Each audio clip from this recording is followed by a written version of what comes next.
One and done. A new policy cuts no breaks to cops accused of lying, creeping, and drunk driving. The police chief says it's a long time coming. News 13's Katie Kim is in the Newsplex. Jess, the stricter guidelines stem in part from a former officer who News 13 uncovered had been stalking and harassing women for years. In the past, the chief claims officers accused of misconduct were simply given a slap on the wrist. But starting tomorrow, new rules kick in, and any hint of wrongdoing, and cops could get the boot. It took this.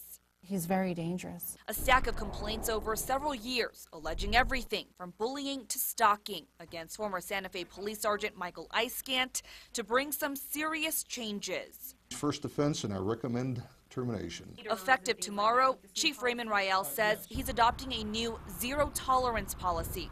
Now any cop accused of sexual harassment, domestic violence, DWI, lying, or any felony could be fired immediately.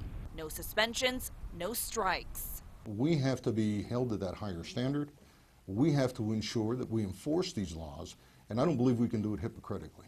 Chief Rael, who took over last spring, points to Iskant as the prime example. In 2004, Iskant was merely suspended for about a month following a claim he pulled a woman over 5 times and demanded sex. He stayed on the force for another 8 years as the complaints stacked up. Iskant retired in February. 9. No contest. And last we count 10. No contest, Your Honor. In April, he admitted to stalking one woman and harassing 2 others, including a fellow Santa Fe police officer. He also confessed to illegally using a law enforcement database to get information about women. Chief Rael says Iskant will be the last officer who gets away with bad behavior. I don't believe we can afford to have officers engaged in conduct that erodes the public trust. Now the chief admits there are some officers still on the force who he believes should have been fired long ago. But he says they have already been disciplined and he can't retroactively reopen those cases. Back to you.